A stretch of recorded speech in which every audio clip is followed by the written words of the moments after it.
ఏడాదికో వైవిధ్యం, ఏకదంతుని రూప నేపథ్యం, 70 అడుగుల ఎత్తైన ఖైరతాబాద్ మహాగణపతి విశేషాలు.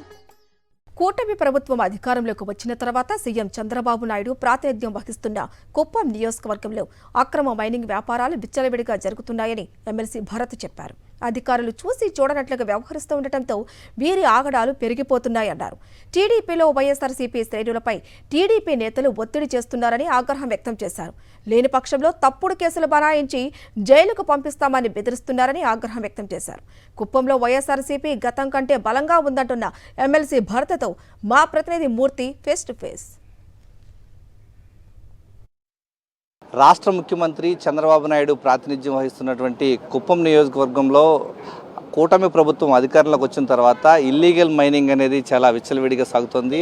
పెద్ద ఎత్తున జరుగుతున్నప్పటికీ అధికారులు చూసి చూడనట్లు వ్యవహరిస్తున్నారు. ఇదే అంశానికి సంబంధించి మనతో మాట్లాడటానికి కుప్పం నియోజకవర్గం వైఎస్ఆర్ కాంగ్రెస్ పార్టీ ఇన్ఛార్జ్ ఎమ్మెల్సీ భరత్ మనకు అందుబాటులో ఉన్నారు. సార్, ఓవరాల్గా చూస్తూ ఉంటే ఇల్లీగల్ మైనింగ్ విచ్చలవిడిగా జరుగుతుంది, అధికారులు పట్టించుకోవట్లేదు. దీన్ని ఏ విధంగా చూడాలంటారు?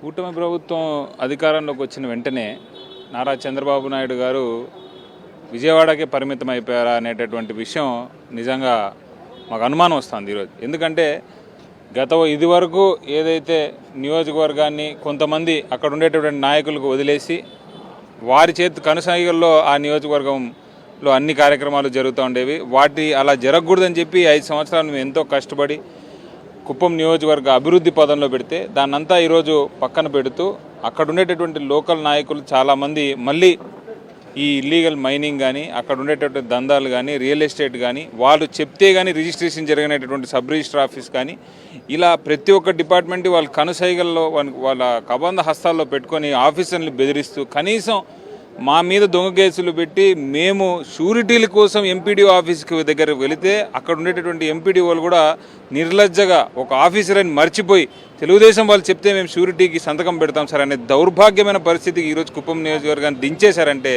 నిజంగా చెప్పుకోవడానికి మాకే బాధాకరంగా ఉంది. వాళ్ళు పదే ఒక మాట అంటున్నారు, వైఎస్ఆర్సీపీ జెండా లేకుండా చేస్తాం కుప్పం నియోజకవర్గంలో అని. అది ఆ భగవంతుని వల్ల కూడా కాదు. ఎందుకంటే జగన్మోహన్ రెడ్డిని అభిమానించేటటువంటి వాళ్ళు రాష్ట్ర వ్యాప్తంగా ఉన్నారు. కుప్పం నియోజకవర్గంలో కూడా మొన్న 75,000 మంది వైఎస్ఆర్సీపీ పార్టీకి జగన్మోహన్ రెడ్డి గారికి ఓటు వేయడం జరిగింది.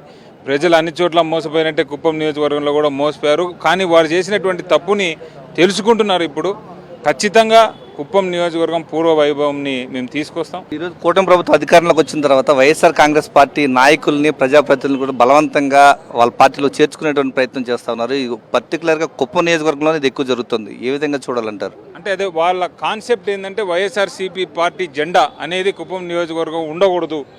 అలా ఉండకూడదు అంటే అక్కడ ఉండే ఆ పార్టీకి సంబంధించినటువంటి ఎవరు కూడా అక్కడ ఉండడానికి వీల్లేదు. వాళ్ళు 2 ఆప్షన్స్ ఇచ్చినారు. ఆప్షన్ ఏ పార్టీలో జాయిన్గా, ఆప్షన్ బి జైలుకు పో. ఈ 2 ఆప్షన్ల మీదనే నడుస్తూ ఉన్నారు. కానీ ఆప్షన్ సి అనేది ఒకటి ఉంది.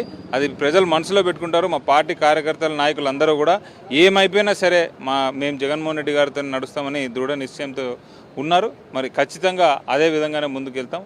వైఎస్ఆర్సీపీ పార్టీ జెండా లేకుండా చేస్తామనేటటువంటి కళలు ఏవైతే తెలుగుదేశం పార్టీ వాళ్ళు కంటా ఉన్నారో అవి ఎప్పటికి కూడా నిజం కావు. కూటమి ప్రభుత్వం అధికారంలోకి వచ్చిన తర్వాత ఇల్లీగల్ మైనింగ్ అక్రమ వ్యాపారాలు ఎక్కువైపోయాయి అంటున్నారు కుప్పం వైఎస్ఆర్ కాంగ్రెస్ పార్టీ ఇన్ఛార్జ్ ఎమ్మెల్సీ భరత్.